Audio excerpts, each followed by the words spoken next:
Hello students, आज हम विज्ञान 1 के पार्ट 1 में आलेख देख रहे हैं और वो भी आलेख तीसरा देख रहे हैं जो पेज नंबर 6 पर दिया गया। हम जानते हैं इस पार्ट में 4 प्रकार के आलेख हैं। पहला और दूसरा वीडियो में देख चुके हैं। अब हम तीसरा आलेख देख रहे हैं, लेकिन तीसरे आलेख का खास बात यह है कि वो बना कर दिया गया है, उसका हमें निरीक्षण करना है और दिए गए प्रश्नों का उत्तर लिखना है। इसमें हमें कोई सारणी नहीं दी गई है, इसलिए देखो यहाँ सारणी में यहाँ प्रश्न दिया गया है। प्रश्न के आधार पर आलेख हमें रेडी करके दिया है, जैसा किताब में दिया है वैसा आलेख आप लोगों को किताब में आलेख पेज पर बना लेना है। और आलेख पेज के लाइनिंग वाले पेज पे क्या लिखना है वो मैं यहाँ लिखी हूँ, वही आपको लिखना है। तो एक समान गति के लिए वेग समय आलेख। अभी तक हम दूरी समय आलेख बना रहे थे, अब वेग डैश समय आलेख, जहाँ पर समय कहाँ जाएगा, समय हम जानते हैं एक्स अक्ष पर दर्शाएंगे और वेग को हम वाई अक्ष पर दिखाएंगे। तो प्रश्न क्या है, एक रेलगाड़ी 60 किलोमीटर प्रति घंटे के एक समान वेग से सतत रूप से गतिशील है। इस एक समान गति के लिए वेग समय आलेख में दर्शाया गया है।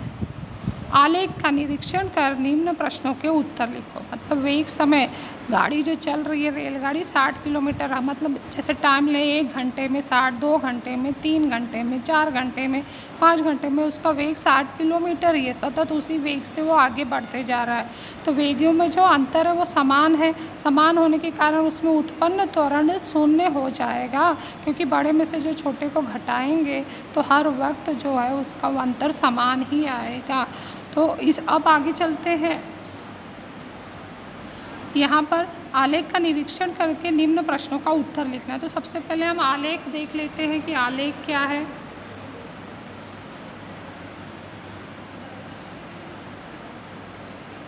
एक्स अक्ष पर समय को दर्शाया गया जो घंटे में है, और पैमाना लिया है कि 1 सेंटीमीटर। यहाँ मैं दिखाने के लिए, क्योंकि ये किताब में छप के आया है तो वही पैमाना लिखना है, लेकिन ये आकृति को बड़ा दिखाने के लिए मैंने 2-2 का गैप छोड़ी हूँ। एक पहले में 1, फिर 2, 3, 4, 5, 6, ऐसे यहाँ पर भी है। 1 सेंटीमीटर बड़ा 10 किलोमीटर प्रति घंटा, तो 10, 20, 30, 40, 50, 60। और हमारी जो रेलगाड़ी चल रही है पहले घंटे में भी 60 दिखा रहा है, दूसरे में भी 60 दिखा रहा है, तीसरे में भी 60 दिखा रहा है, चौथे में भी 60 दिखा रहा है, पाँचवें में भी 60 दिखा रहा है, छठवें घंटे में भी 60 दिखा रहा है। और इस तरह से ये एक रेखीय गति हो गया।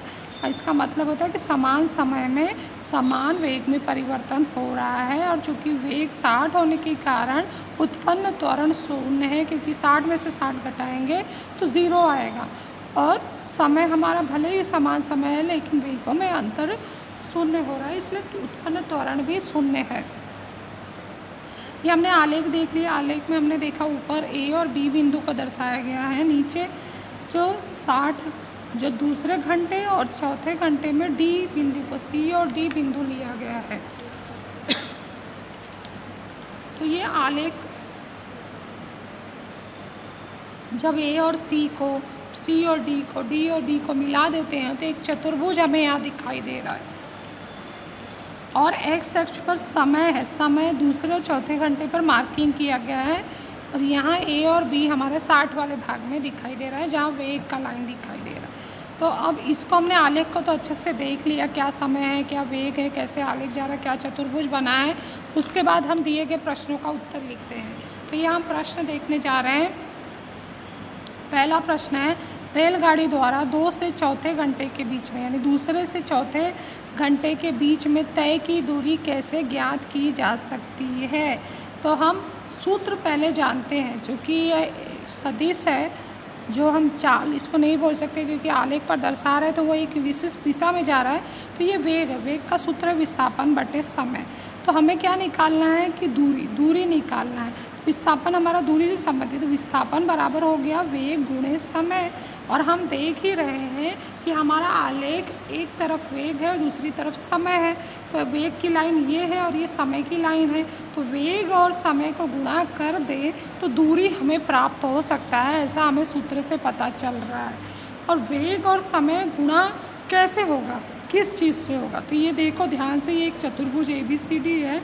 जो एक आयत है, क्योंकि प्रत्येक कोण यहाँ 90 अंश है, और आयत का यदि क्षेत्रफल निकालें तो लंबाई गुणे चौड़ाई होता है। लंबाई में हमारा आ जाएगा वेग, चौड़ाई में आ जाएगा समय। तो हो गया वेग गुणे समय गुणा हो जाएगा, और वेग गुणे समय गुणा होते ही हमें विस्थापन मिलेगा। किसका विस्थापन? कि रेलगाड़ी ने कितनी दूरी तय की है। तो ये सूत्र से हम अंदाज़ा लगा सकते हैं कि कैसे ये विस्थापन प्राप्त होता है। वेग और समय के गुणा करने से प्राप्त होता है। ये मैंने यहाँ लिख दिया। दूसरा क्वेश्चन है कि क्या दूसरे से चौथे घंटे के बीच रेलगाड़ी की दूरी आकृति का एक चतुर्भुज ABCD के क्षेत्रफल में संबंध क्या है? यानी हमें दूसरे से चौथे घंटे बीच में जो दूरी है वो आकृति में जो चतुर्भुज ABCD का क्षेत्रफल आ रहा है उसका क्या दूरी से संबंध है, वो हल करके बताओ। और फिर यह गाड़ी का त्वरण कितना होगा? तो अभी अभी मैं बताई कि दूरी का गुणा होता है, बराबर होता है वेग गुणे समय, और वेग हमारा लंबाई है, समय है चौड़ाई। लंबाई गुणे चौड़ाई हमें किस में मिलता है? आयत में मिलता है। तो आयत का क्षेत्रफल हम देख रहे हैं, आयत चतुर्भुज, ये चतुर्भुज ABCD एक आयत है और उसका क्षेत्रफल लंबाई गुणे चौड़ाई होगा। तो हम यहाँ लिखेंगे यहाँ पर और देखेंगे उसका उत्तर दूरी में आ रहा है। तो चतुर्भुज ABCD एक आयत है, इसलिए चतुर्भुज एरिया चतुर्भुज ABCD का क्षेत्रफल होगा लंबाई गुणे चौड़ाई। लंबाई में हम लिखेंगे, यहाँ से देखो AC लिखेंगे और चौड़ाई में लिखेंगे CD, AC गुणे CD, ये आयत के क्षेत्रफल से होगा। अब AC यानी हमें दो बिंदुओं के बीच की दूरी निकालना है, जो भूमिति में पार्ट 1 में बताया गया था कि A का निर्देशांक 60 है और C का निर्देशांक 0 है। तो बड़े में से छोटे को घटाएंगे, बड़ा निर्देशांक माइनस छोटा निर्देशांक, तो डिस्टेंस AC आ जाएगा। तो ये 60 माइनस 0 हो जाएगा। तो यहाँ हम लिखेंगे 60 माइनस 0, और ये जो हम लिए हैं मान वो वेग की लाइन में है, तो इसकी इकाई वेग की इकाई मीटर बटे सेकेंड है, गुणे CD जो रेख खींचा है वो x अक्ष पर खींचा गया। ये हमारा AC y अक्ष के समांतर था, CD x अक्ष पर खींचा, तो x अक्ष का मान लेंगे। x पर C 2 घंटा है और जो D है 4 घंटा है। तो यहाँ पर हम इसको लिखने जा रहे हैं, बड़े में से छोटे को घटाएंगे, इसकी इकाई किलोमीटर बटे घंटा है, ये चेंज कर देते हैं। और CD का मान लिखने जा रहे हैं, D पे 4 है और C पे 2 है, बड़ा निर्देशांक माइनस छोटा निर्देशांक, और इकाई है घंटा, HR आवर लिख दी। अब इसको घटा के 60 माइनस 60 हो गया, गुणे 4 माइनस 2 2 हो गया, और किलोमीटर बटे घंटा गुणे घंटा, तो घंटा घंटा बच गया, आ गया उत्तर 60 दूनी 120 किलोमीटर। तो ये जो इकाई से पता चल रहा है कि जब हमने चतुर्भुज का क्षेत्रफल निकाला तो इकाई कट होके दूरी, ये दूरी की इकाई है, इसलिए दूरी आ गया। रेलगाड़ी ने 2 से 4 घंटे के बीच में दूरी तय किया है।